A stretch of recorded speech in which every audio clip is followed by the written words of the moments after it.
Kisah horor ini diceritakan oleh orang-orang tua di desa tempat kelahiran saya, yaitu Desa Balapulang Kabupaten Tegal, Jawa Tengah. Dulu sekitar tahun 60-an, Desa Balapulang adalah desa kecil yang masih jarang penduduknya dan belum ada listrik. Otomatis bila malam tiba, suasana menjadi gelap, terutama di kampung-kampungnya. Bagi orang yang mampu, mereka menggunakan penerangan lampu patromak. Namun bagi yang kurang mampu, mereka menggunakan lampu templok alias lampu gantung atau lampu minyak. Bagi yang tidak mampu sekali, ia menggunakan obor, dan saat memasuki waktu tidur, obornya dimatikan dan gelap-gelapan. Zaman segitu masih banyak sekali lelembut berlalu lalang, terutama di waktu maghrib dan waktu subuh. Suatu sore menjelang maghrib, ada seorang tetangga bernama Wak Mamat sedang berjalan pulang menuju rumahnya setelah seharian melakukan aktivitas kerja.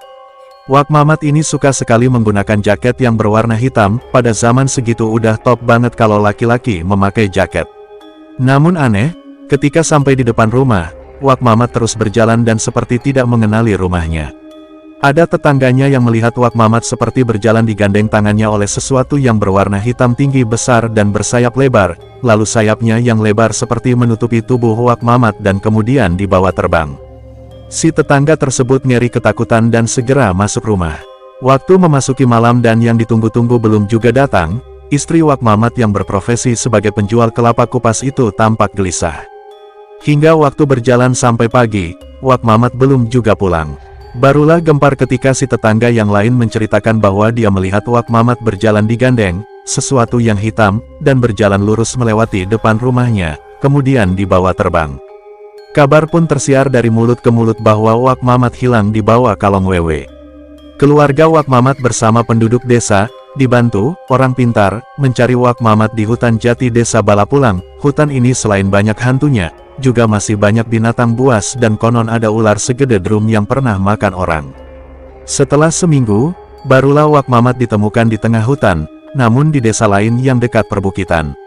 Kondisinya sudah memprihatinkan, badannya kurus, bajunya sudah kotor dan lusuh.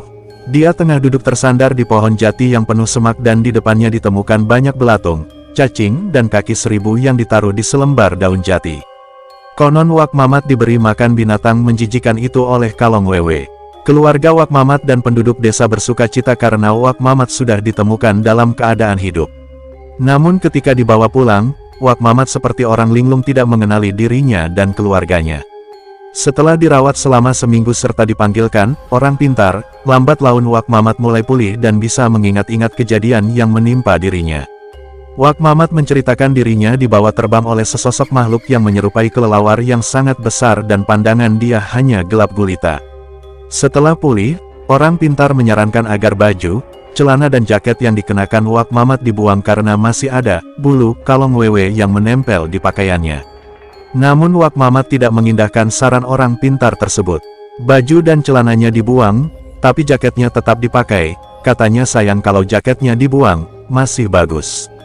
Sekitar 2 minggu kemudian, ketika Wak Mamat memulai aktivitasnya kembali dan memakai jaketnya, sejak saat itu pula Wak Mamat menghilang lagi, dan tidak pernah ditemukan jasadnya hingga sekarang.